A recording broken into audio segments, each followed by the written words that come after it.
Oke guys, pernah gak sih ngerasa di awal hubungan itu semuanya kayak dongeng? Dia tiba-tiba intens banget, kasih pujian bertubi-tubi, dan kayaknya ngetreat lo kayak satu-satunya orang di dunia ini? Banyak yang mikir ini tuh tanda cinta sejati yang pasionata, kan? Padahal, ini bisa jadi mitos terbesar yang bikin kita semua kejebak lo. Nah, kalau lo pernah ngalamin atau bahkan ngira itu adalah cinta sejati, tenang aja, lo gak sendirian kok. Banyak banget yang terjebak di pola ini karena memang rasanya sangat memabukkan dan bikin kita merasa spesial. Wajar banget kalau kita jadi bingung, mana yang tulus dan mana yang cuma topeng manis di awal. Secara sains dan psikologi, love bombing itu bukan tentang cinta, tapi lebih ke teknik manipulasi. Ini adalah upaya untuk membangun intensitas dan ketergantungan emosional secara cepat. Tujuannya? Untuk mengontrol lo, biar lo merasa berhutang budi atau gak bisa hidup tanpa dia, dan akhirnya susah keluar dari hubungan itu.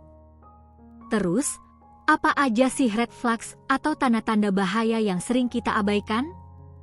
Biasanya, si pelaku love bombing ini terlalu cepat bilang cinta, ngasih hadiah berlebihan, atau ngajak komitmen serius dalam waktu singkat.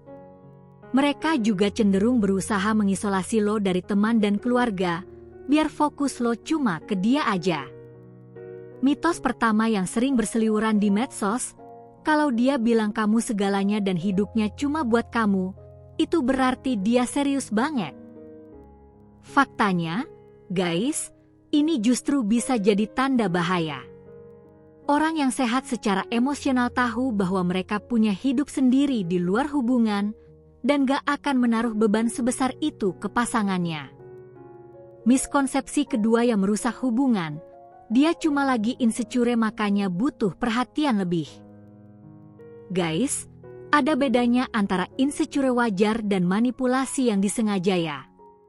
Insecurity itu bisa dikomunikasikan dan diatasi bersama, tapi love bombing itu strategi untuk mendominasi, bukan mencari validasi yang sehat. Dari sudut pandang psikologi, kenapa sih kita gampang terpengaruh? Karena kita semua punya kebutuhan dasar untuk dicintai, divalidasi, dan merasa spesial. Love bombing ini membanjiri kita dengan semua itu secara instan, membuat otak kita melepaskan dopamin yang bikin kita euforia. Apalagi kalau kita punya trauma masa lalu atau self-esteem yang rendah, kita jadi lebih rentan. Kalau dibiarkan, dampak love bombing ini bisa fatal loh. Lo bisa kehilangan identitas diri, merasa cemas berlebihan, bahkan depresi. Lo bakal terus terjebak dalam siklus toksik yang bikin mental dan fisik lo terkuras habis.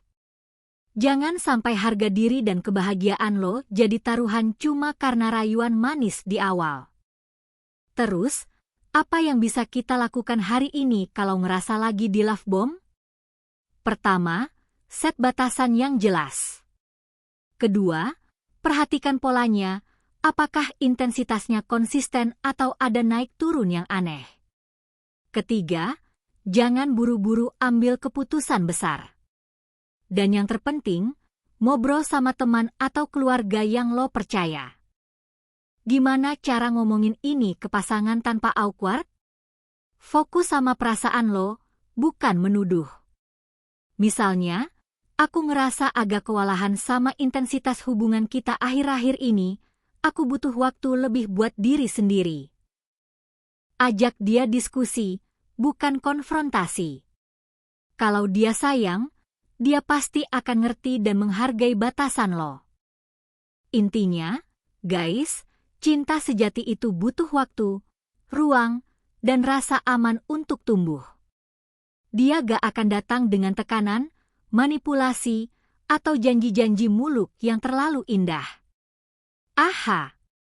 Momennya adalah, kalau sesuatu terasa terlalu sempurna dan terlalu cepat di awal, biasanya memang ada yang gak beres di baliknya. Trust your gut feeling. Nah, itu dia deep talk kita tentang bahaya love bombing. Semoga video ini bisa jadi pencerahan buat kalian semua ya. Sekarang giliran lo, pernah gak sih ngalamin hal kayak gini? Atau punya tips lain buat teman-teman? Share pengalaman kalian secara anonim di kolom komentar di bawah ya. Mari kita bangun komunitas yang suportif dan saling menjaga.